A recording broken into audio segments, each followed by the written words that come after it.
Hello, thank you for being here today, Joe. Always a pleasure. Always a pleasure. Could you tell us about yourself and about your career? Me? Oh, well, you know, I, I, I don't know what to say there, but I've been in the mining business since, well, I was working as a lawyer in the mining business to start off after I went back to law school. And I ended up working with a mining company, which is Silver Standard Resources, now known as SSR Mining. We had a great team there, built up the company, took it along, had a discovery there that we eventually sort of sold out to another company, which we sort of set up, Pretium Resources, and from there I became CEO and ran that company. We built the Bruce Jack mine, but yeah, no, we've been in the business for quite a while, the team here, and so we've got the gray hair to show for it, and had a fair bit of experience advancing mining projects, looking at mining projects, um, just seeing all aspects of the business pretty much around the world. And now we're focused back in North America, and we like being in Nevada. Great for infrastructure, easy travel, and a nice solid jurisdiction to work in. So that's a quick summary. And how much do you own of P2, and how important is it to your net worth? It's a chunk of my network. I don't know what I think I don't know what my percentage holding is now. I've got about, I think, around 14, 15 million shares. I've got a bunch of warrants from financings. I'm probably close on a diluted basis to about 20 million shares. So it's a good chunk of my net worth. As much as my wife would let me invest, how's that? That's good. That's good. You're fully aligned. Yeah, I mean, you and Ken, I think, together Yeah, holds like probably 14% of the company, and then just due to you. Yeah, together we're about 16, 17% right now. We were up in the 20s. This last financing took us down a little bit. We were going to contribute to that financing, but there was such demand, we pulled back just to let a bunch of existing shareholders contribute. So, no, it's great. We'll get into that financing in a minute, but I think maybe if you could say, what would you, in your own words, say separates P2 Gold from other junior gold developers? Well, a couple things. First off, we've been in the business a while, as I mentioned, so we've seen a lot of projects around the world. We know what it takes for a project to go from being, a discovery, a deposit, to being a mine, and what's required to be done. But aside from what it takes to move it forward, it has to have enough merit to start with. And so we know what that takes. So I think in separating our team from some others, there's a lot of good teams out there. It's a good industry. I think what separates us from some is we've got a lot of experience. We know what it takes. We've done it before, and in this case, we have a deposit which we're comfortable is going to be a mine. You raised 11 million in gross proceeds early this fall. Could you give us an overview of the financing? What was the terms, who participated, and why you chose to bring in 11 million, which was quite a bit of money. Yeah, look, we initially went out for $6 million. It was a 20-cent unit offering, 30-cent full warrant. We had some people saying, "Well, why'd you do the full warrant and this and that?" But our share price, we were in the bottom of the lull between discovery, so not discovery, but moving things forward before you get momentum to feasibility, and so the cash hadn't really trickled down to our stage of company at the time. We started to move up. We thought, we had a lot of interest. Let's raise our money now. So we did raise the money. Had very good take up. Reason we raised it is because we had a couple of family offices come in for $6 million. So that took that, and we had a lot of other interest. Had a lot of existing shareholders that wanted to acquire more of the company. So we upsized it to $11 million, and that was we could have gone higher. We thought 11 was a good number to start. And what's the current financial position? Well, we're still pretty much around there. We've had a number of warrants. We had a bit of cash on the books when we raised the money, but we also have warrants outstanding from prior financings when we were moving things along. Management has a fair number of those warrants. So a lot of those warrants have been exercised in the last while, and because of that, we're still close to that 11 million. I don't know how accurate it is, but if you look at your presentation, at least I think you have like all 92 million warrants outstanding. Maybe it's a little bit less with some exercises, but what are the big chunks of that? Obviously, this financing is a big chunk of that. That last financing is a big chunk. So there are 55. It's a big number, 55 million warrants out there at 30 cents. Pardon. So another way to look at that is that's another financing in the bag for $15-16 million as we move forward. 2-year term on them. So that's the majority. Over 50% of them. We have warrants coming due in March, February, end of February, and then early in March, mid March as well. We have probably about less than 20 million of those remain outstanding. Management probably owns a few million. I can't remember my exact breakdown what Ken and I have on each warrant thing, but I think we own a few million of those at least, maybe more than a few. So there's still some warrants outstanding to come in from that. And then we have about another 20 million warrants coming due in the fall, September. And of those are in time. Those are when we raised money when we were down in the bottom there. So essentially, how much money do you expect to receive? Before the end of March next year in warrant exercises? The way I look at it, we between now and say September, we should be seeing about $5 million extra dollars coming in, $5-6 million, just under $6. And we will have, with that funding, with the cash we have on hand, we feel that gets us pretty close, if not through feasibility study. Our target is to complete our feasibility study late third quarter, early fourth quarter of 2026. So we will push hard on that. We have, things have to fall into place, but that's where our target is. And we feel with the way the expiry dates on those warrants are, that will allow us to fund ourselves through feasibility. So essentially, feasibility study in a year, and can you? What is the sort of all-in costs to get to do all the drilling, all the testing? We think it's going to be in that range. US dollars, I think around 10 to 12 US million dollars. So when you look at that in Canadian, which we're at now, we're at about with warrants and what we've raised, we're looking at around $17 million. So in line with what we're estimating for the feasibility study. And the biggest chunk of that feasibility cost is the infill drilling and the geotech drilling, which are on board now. Do you think some of your larger warrant holders that hold part of the 30 cent warrants would be willing to exercise, prematurely, given that your share price is, significantly above that? Funny, we've had a little bit of exercise on those warrants already. So, I think we're moving.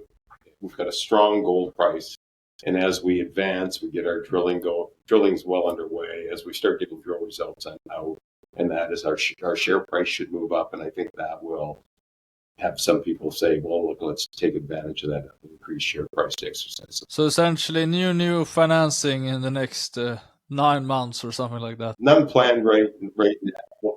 As I say, we're expecting, but if we decide to drill more, or the big cost is the drill. So if we decide to drill more, look, we may need to raise some money, but we'll only drill more if we think, hey, this is really worth drilling. So it's accretive. Yeah, that's fair. And how much do you expect to spend on G&A next year, by the way? And was that included in sort of that cost to get a feasibility study? Yes, that's all in. That's to get us through the G&A. What are we? We're about, well, if I just look at the G&A side of the picture, we're probably $600,000-700,000 a year. And do you think it's reasonable to get a feasibility study in before year end, or? I think it's reasonable. We don't know the engineers thing, but from our perspective, we've done a lot of work already. The drilling's going on. What we need to do to get that feasibility study, we've got to get the drilling done so that we can get an updated resource estimate, get an updated mine plan, which we can then optimize on based on that updated resource estimate, and then take that, combine it with the other work will be already ongoing on pricing out the different aspects of the construction. And so we put that all together through the summer, and I don't see why late Q3, reasonably early in Q4, we shouldn't be able to get that done. That's from sitting where we are now. That's what our target is. We'll see how our, drilling's going well. If we have some hiccups with drilling, well, that may slow us down in that. But as of right now, drilling's going really well. How are you thinking around beefing up the team, especially the technical team, as you go, get closer or advance your development and permitting? Yeah, look, on the permitting side, we're talking with someone that we worked with in the past, and just seeing how we can bring him over. So yeah, we're working on that, and then on the feasibility side, for now, Ken and I'll sort of look after that, but we're bringing somebody on to sit on top of the feasibility studies and keep moving forward on this. And the drilling. So, how much drilling? Could you essentially give us an overview of the drilling campaign, the key objectives, type of drilling? So for infill and expansion drilling, we have an RC drill on site. We're drilling roughly, say 15,000 meters of drilling, approximately 5,000, just under 5,000 that's allocated to the Sullivan zone. I think target is like 24 holes. We're already up to 23 holes, so we're pretty much have the drilling on the Sullivan zone for infill and some expansion drilling completed. The drill will then move over to the Lucky Strike zone. We've got about 10,000 meters planned at Lucky Strike, and the way things are going, I expect we will get drilling going at Lucky Strike before the crew goes off and breaks for Christmas. Then we'll look to get them back in not long after Christmas, so we can keep going on Lucky Strike. 10,000 meters there, so they've been really banging off the meters. So I don't doubt we'll finish drilling, and it depends when they get back from Christmas, but end of March we should be done our infill and expansion drilling, if we can keep up the same pace. And then, we'd look to have a resource estimate out. On the geotech drilling, it's got 3,500 meters. I think 17 holes, 3,500 meters planned. We're on hole 4. We have a diamond drill for geotech, right? So that's coming along. We're going to get some met holes out of that program as well for met testing, for the feasibility along met testing. So that's going to continue as well. So we'll probably be drilling diamond into probably beginning in March, but it's going well. So both we have 2 different drill crews down there, and they're both performing good. So how much of the drilling would you characterize as like expansionary drilling, or? Not a big percentage. Maybe 15 to 20%. Will you be doing any more infill and exploration drilling or explorer drilling before May, or essentially after Christmas? It's a good question. It will depend. We're going to get some assays back, and if we see some stuff that we'd like to follow up on, we will pursue that, and we'll keep the drill turning on that. But we'll get our assays back and go from there. Yeah, you have a goal to get to 5 million ounces gold equivalent. You're at 3.5, give or take. How far do you think you could, within reasonable expectations, get with the current drilling? Well, I'd like to get north of 4. Right now we're at essentially 2 million ounces of gold and about 900 million pounds of copper, which, you know, in the equivalence basis is, and it, you know, it's so variable depending on the metal prices, which are moving around a fair bit these days. So, you know, from a perspective, let's just say we're at 2 million ounces of gold. We'd like to get with this drill program north of 2,500 ounces of gold, and we'd like to bump the copper up, you know, by say 40% as well. So, you know, between that, those numbers, and then, yeah, the metal prices plays a big impact on the equivalency. So, you know, just focusing on the metals themselves, I think is what we'll try to do going forward, just so people can take the metal price, the difference in metal prices out of the equation and see what we're actually doing on the metal side. How are you thinking around batching your assays and timing of assays? Well, we're pushing on that. The lab's slower than we were initially led to believe, but we, you know, I would hope we get some assays out before Christmas. Like, you know, it's coming along, a little longer lag than initially anticipated, but once we, you know, they're consistently, you know, we've consistently been sending the drill holes off to the lab. So once they start, it'll be a fairly consistent flow of information from them. I would still, you know, I'm still fairly comfortable we'll be able to get something out before Christmas, but until you have everything, you don't. So no promises, but we're working on it. The feasibility study, what work needs to be done to get to, you know, to feasibility stage? Well, as I said, the biggest work that needs to be done is the infill drilling and geotech drilling, right? Because we need to move all our resources that are going to be in feasibility study up to the indicated category. We need good geotech drilling, not only for the pit wall stability and that, but we also need geotech drilling for where we're going to put in our infrastructure, like our heap leach facility, ADR plant, SART plant, things like that. So we need to get some work done there. Water, we need to get our water well. Somewhat hopeful that we're getting it this year so we can get going on the water well and get that in hand. There's a lot of, you know, I consider it part of the feasibility study, you know, the various surveys you have to do around this part of the process. So, you know, cultural survey, which we're looking to kick off now. Wildlife survey, we've had a number of that done. We've got a slew of contracts on the go right now. There's a lot of smaller moving parts that you have to get done before you can put everything together and come up with your actual feasibility study plan. To me, the critical path one for us is coming up with a mine plan, getting a mine plan that we can optimize and tie it into the feasibility. So if you recall, we have a heap leach facility to start with, and then as we move on through the mine life, we bring on a mill. And so once we get our updated resource and mine plan, then we can really focus on when do we want to bring that mill on stream? Is it sooner? Do we want to delay it? And so those are the things that we need to look at. So that mine plan, I think, is critical because that tells us, okay, where are we in the grade on the oxide? How can we smooth out our production profile by bringing maybe the mill forward a bit? So that's where I think the critical path item is. And how are you choosing which to do, you know, which firms to work on your feasibility? That's what we're looking at right now. We want to get some folks that have experience in Nevada, comfortable with the jurisdiction and the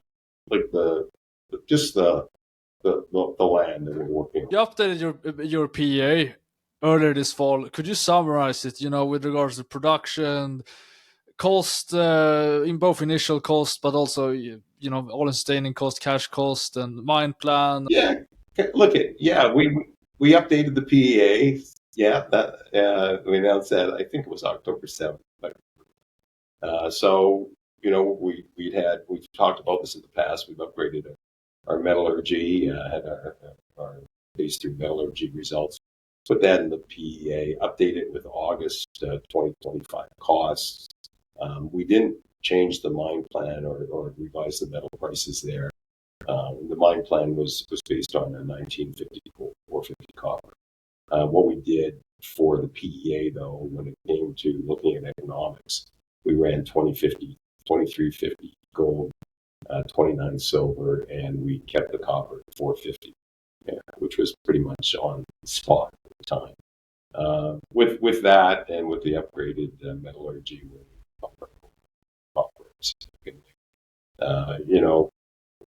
our NPV 5 pumped up by a couple $100 million. We're close to 2350 and 29 silver, 450 copper. I think we're at a 33% and change internal rate of return. NPV 5 is well over $1 billion. I focus on the spot side. I think we were at 3,800 gold at the time. I'm running from memory here. It's a little ways back, but our NPV 15 was close to $1 billion. So the project really has great leverage to the metal prices, and I think our rate of return between our prior PEA with the old metallurgy, we upped our rate of return by about 5%, probably up the spot price NPV 15 by. So a nice boost up, even though cost went up. Our capex went from 365 to 382 initial capex, and then we had a bump in our sustaining capital as well, about 50 million. But even with those bumps in cost and operating costs, our heat processing went from like $12 to $14, and that's a lot of tons, per ton. And so, $2 more a ton on 80 million tons of heap leach. It adds up, but we still had nice return on our. Do you remember what all-in sustaining cost was per ounce? Again, all-in sustaining cost moves with the metal prices. So at our base case prices, we were just over $1,200 all-in sustaining costs. Up at spot price, we were about $1,500. I think 15 and 20 or something like. It was over $1,500, and the gain was all attributed to taxes, because at spot prices, our mill was paid off in, if I remember, not the mill, our heap leach was paid off in under 8 months, and so we were paying taxes in our very first year, and so taxes come off the bottom line, so that upped the all sustaining cost over by about $300 an ounce. What was the construction period in ramp up, or what is the construction period in ramp up here? Construction period, we're targeting just roughly a year on the construction period. There's 2 years. If you look at the economic model, there's 2 years there, but a lot of that is more just the groundwork, getting pre-strip, cleaning off the getting the surface prep, starting going, getting ore going, opening up the pit, and that. A few months, 2 quarters, I think, of ramp up in there to get full production. At what run rate are you then in terms of production? Well, look at first year production's slated to be 160,000 ounces. So it's up to run rate right away. Well, we have our best grade on, if you recall, we're the Sullivan Zone, the main part of the high grade part of the ore body outcrops. So we're into grade right from the start, and that's the nice thing about it. The higher grade oxides are closer to surface. By the way, what recoveries were you allowed to use in your met test, and what final recoveries did you get in your test? Off the top, geez, I'm fading. I think if I look at the tests, I think on the gold, the met testing was 88, 89, if I remember right, percent recovery, and our recoveries we used for the PEA were 85% for gold. This is in the oxide in the heap leach. In the milling, we used 9 and 4.5% for gold for the sulfides. On copper, we bumped our oxide recoveries up from 54% to 67%. And if you looked at our column work, we were in the low 70s. So we've knocked a few percent off. in keeping with, practice. Bottle roll tests, if you go way back, we're higher yet. So look, the metal responds well. The gold, and from our understanding, the gold and copper are separate events, so they both leach quite well. The gold really leaches quickly. We had 98% of the gold leached in the first 60 days, and the full leach cycle was 110 days to get pretty much steady state where we leached all the metal. Prior work, we were out to like 150 days. So, and the issue was we weren't hitting the columns with enough cyanide. So that's one reason our if we look at our costing with the update on the heap leach cost, where went up from 12 and change to 14 and change. Part of that is just the increased amount of cyanide that we're putting on the heap to make sure that we get the right extraction. Do you have any more met testing that you need to do before the feasibility study? Oh yeah, look, we will do more for feasibility. So we're getting some part of the core drilling will give us some more metallurgical material for metallurgical testing. We'll do some more comminution testing. Having trouble this morning with the words. We'll get that. We'll have that. So just check on prior work. There's, as I say, a lot of work done. The surface work, I don't have the number on the top of my head, but the mineralization up near surface is pretty, breaks up easy. How's that? So it's not like a large energy drain to crush the rock. So then how do you expect the mine plan to change? And also, I guess, if that ties into production, when you bring on the mill, etc., maybe do you expect the size, throughput to change? Well, those are all things we're going to look at. I think right now we're a 14.2-year mine, 9 million tons a year. I think our gut feel is we will add ounces and tons with this drill program. So you could see us bumping up to 10, 11 million tons a year. So we're going up to, say, from 24,000 tons a day up to closer to 30,000 tons a day, mining wise.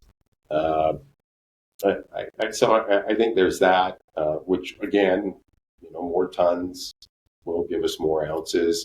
The production profile, our average in the current PEA, I didn't bring it up, is we're producing just roughly 109,000 ounces of gold a year and 33 million pounds of copper from memory. I would like to see, personally, I'd like to see us get up closer to that 150,000 ounces of gold production a year. So, if we increase the tonnage onto the heap, that help. Part of the reason our average is low, there's, we have that low grade oxide processing in the mill. I think, one of the things with this drill program is looking to increase the amount of higher grade material. We're optimistic that we will be able to bring more tons in at the higher grade. And so you put that more tons at the higher grade plus the increased production. I think that on an average, we should be, closer to 150 than 110. But, we got to see the mine plan and we got to see how it comes together. That's what we're targeting to push that way. When we look at the plan of operations, I'd like to think, metal prices stay strong. Why not bring the mill forward? We get better recoveries, even for the oxide. We can batch the oxides through the mill, and we can get better recoveries than the 85 and 67% on the heaps for gold and copper. But it won't start with the mill. It will still come, I don't know, in year 3 maybe or something. Yeah, we'll bring it forward because the nice thing is, if you look at spot metal prices, the heap leach is paid off from cash flow in under a year, so less than 8 months. And by the time the second year, you're into the third year, you've already have the cash to pay for the mill up front. So, maybe we start mill construction instead of putting it off to year starting construction in year 3. We start construction at the end of year 1. We get all the debt paid off, we bank some cash, and then we use that cash to advance to the mill. So yeah, those are all things we'll look at in the feasibility study. But you don't expect any fundamental changes in the flow sheet other than maybe some sizing? Yeah, no, that's right. We're comfortable with the flow sheet, and that's why we'll go straight to a feasibility study. We don't see any changes to the flow sheet. It's just a question, do we timing as to when we bring the mill on, as well as, okay, what run rate do we want to mine? By the way, the water permit, when do you expect to get that, and what's the significance of it? Well, the nice thing, one thing is we need to have the water drilled. We know where the water is. As I've said in the past, there was a water well permitted on the property in the past, and pump testing had enough water to satisfy our requirements. So the water, we have the permits to drill the wells. We're waiting on our permit for the water rights, and that's with a different part of the government. And it's been slow. Our consultant's continues to check up on it. Supposedly, it's our application has made it up to closer to the top of the pile now. So we're hoping that it's reviewed in not too long, so that we can get the permit for the water rights, which will allow us to drill our well, and which allows us to finalize our mining plan of operations. So they're all tied together. So after that, how long is when you get that, which hopefully is this, we'll see if it is this year. Could you give us an update on the plan of operations? What else is needed to be able to submit that? Well, all this, the various studies, the cultural study, there's the rock characteristics. We have to look at, okay, what does the waste rock look like? What does the rock on the heap look like? When it comes to ADO, acid rock drainage, right? So, we have to do all that testing, which some of it takes some time, but ideally we have about the time we finish our feasibility study, we're close to having our mining plan of operations, and then we move into either an environmental assessment or environmental impact study, depending on how things come out of the mining plan of operations. But how does it work? You submit that maybe then in late Q1 and hopefully get it get it approved at the end of next year, or how does it work? Yeah, well, we've started discussions with BLM. We were a little slowed down because with the government shutdown, the folks over at BLM were working, but they're back. We've had some communication. We're starting the surveys, trying to get a meeting lined up for them early in the new year. Kick off the mining plan of operations. We've already submitted a bunch of documents just to get them up to speed on what we want to do and what we're planning. So, ideally, we get things through later on in 2026 and go straight into getting our environmental. From our perspective, we'll get as much of many of the studies done in advance as we can, and really push hard on that so that there's less work to be done after the fact, when we're actually in the study or assessment process. So permitting, you still don't know if there will be an EA or an EIS. If you could give some sense on the permitting timeline or the various outcomes. Look, what we've been told is, an EA is, roughly a year. EIS would be probably a couple of years. One of the things we were looking at was, permitting the heap leach first in order to minimize footprint. Potentially start with just an EA and then roll into once the EA was done, then look to permit the mill and all that and go to an EIS. But, if we bring the mill, a fair bit forward, so that starts up, we're starting construction in the second year, maybe we need to get the EIS done up front. One thing from what we're hearing is, with the push on critical minerals down in the United States, there has been some, review times established on the critical mineral side, because we have a significant copper credit at the project, we would hope to fall with under those critical minerals, which would expedite helping us move things forward. Yeah, when do you think you will have more clarity on permitting and plan operations? Q1 of the coming year. I'd like to say earlier the better, but it's not completely in our hands. So Q1. Do you have any more thoughts? I mean, now you need a royalty. Any thoughts on actually funding the build for Gabs in the future? I think we just look at where the market is at the time that we're in the funding stage. If there's a lot of equity available and their share price is strong, we look at a good strong equity component. There's traditional bank debt. The problem with that is often it's very slow to deal with. Sometimes you can get some financing off takers that are looking for, say, the copper con and things like that.